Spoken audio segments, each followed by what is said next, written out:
Jesus foi um mestre fantástico e ele se preocupou de verdade com os seus discípulos. Ele fez e disse coisas tão maravilhosas, tão tremendas, que ficaram registradas para nós e ainda hoje marcam a nossa vida, ainda hoje nos motivam, ainda hoje nos ajudam. Por exemplo, no Evangelho de Mateus, no capítulo 6, no conhecido Sermão da Montanha, quando ele reúne os seus discípulos para ensinar-lhes algumas verdades preciosas, ele disse assim: portanto eu digo, não se preocupem com a própria vida, quanto ao que comer ou beber, nem com o seu próprio corpo, quanto ao que vestir. Não é a vida mais importante que a comida, e o corpo mais importante que a roupa? Observem as aves do céu, não semeiam nem colhem, nem armazenam em celeiros, contudo, o Pai Celestial as alimenta.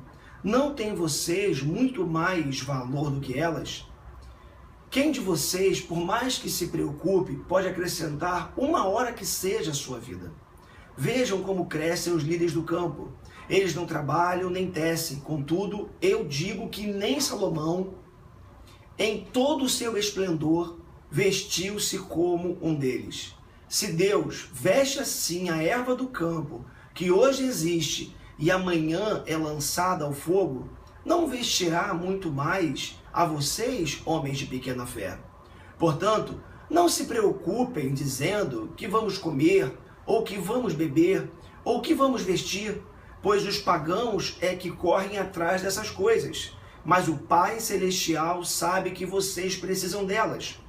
Aí vem o segredo: busquem, pois, em primeiro lugar o reino de Deus e a sua justiça, e todas essas coisas serão acrescentadas a vocês. Portanto, não se preocupem com o amanhã, pois o amanhã trará as suas próprias preocupações. Basta a cada dia o seu próprio mal. Interessante, porque Jesus já havia falado de alguns outros temas tão relevantes, ele havia falado sobre ajuda aos necessitados, sobre a relação com o dinheiro, já havia falado sobre a oração e agora está falando sobre a ansiedade. Aliás, a ansiedade que tem sido uma marca dos tempos modernos, não é verdade? Nós somos pessoas que vivemos ansiosas de alguma forma. É bem verdade que a ansiedade, num certo nível, ela é importante. Ela nos impulsiona, ela nos faz sair do lugar, ela nos tira da inércia.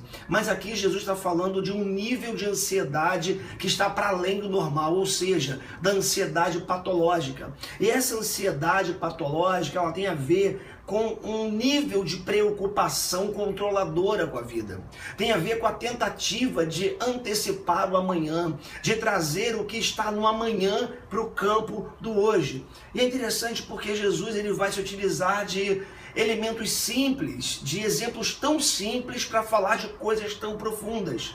Mestre como ele era, usando-se do método peripatético, que é o método no qual o mestre sai pelo campo, sai ao ar livre com seus discípulos e usa elementos da natureza para transmitir conhecimentos profundos aos seus discípulos. Jesus faz isso com eles, fazendo com que eles olhassem para cima, olhassem para o céu, olhassem para as aves dos céus e olhassem para os lírios do campo. E ele vai dizer: as aves do céu não trabalham, não semeiam, não colhem, e o Pai as alimenta. Os lírios do campo, olha como são belos. Nem Salomão, o rei Salomão, em toda a sua glória se vestiu como esses lírios do campo. E o que Jesus está dizendo é que se ele foi capaz de cuidar das aves dos céus e dos lírios dos campos, ele não vai falhar na hora de cuidar de mim, de você. Portanto, Jesus está nos ensinando aqui a descansarmos nele.